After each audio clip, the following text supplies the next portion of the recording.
we have a lot of negative representation of Black people in the media. So as somebody that watches a lot of TV, I want to highlight the positive representation. So here we go.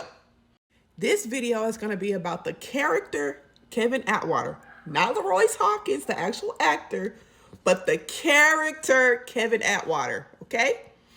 Kevin Atwater, to me, personally, it's my personal feelings, he is a good representation of what a good Black man looks like. Let me explain. Let me cook.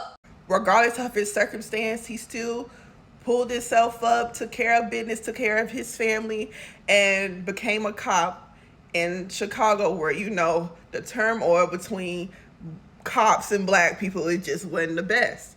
But even as a cop, he still looked out for his community. He still was like the bridge for, you know, cops and you know, Black people and you know, in the rougher areas. Now, he wasn't playing with your ass in any way, shape, or form. When he came up to you and be like, hey, bro, I'm going to tell you, it's this, and this. He would straight up tell you what was up and what was going to happen to you. And he did not play. You was dead wrong, baby. He didn't mind locking your ass up. You know what I'm saying? But one thing I really admired about his character is him standing on what he believed in and his moral compass.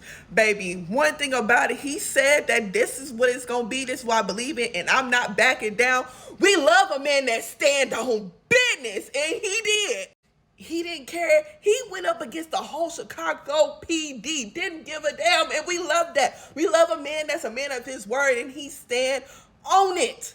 On top of that, he wasn't a womanizer. Matter of fact, I feel like he was just such a giving and loving person, even to his own detriment, which is why I like it. Just, like I said, he wasn't perfect in any way, shape, or form.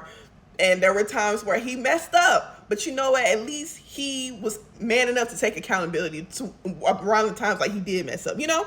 And one thing I'll say that I really, really loved about his character was him showing vulnerability on the camera screen that I feel like a lot of Black men don't see enough of in media. Like, bro, you hurting? Say that shit. It's okay to cry. It's okay to like have a moment, just to have a moment. Like one episode, this episode actually made me cry because I could relate to it when his dad came home from jail all those years. He was like, you didn't put me on the list. Why would you not think I wanted to see you? You didn't put me on the list. Well, I wanted to see you. And he was crying. But yeah, when it comes to Black representation, positive representation, he's definitely on my list. And I can't believe he's leaving Chicago PD. Favorite character. I will never watch the show once he leaves.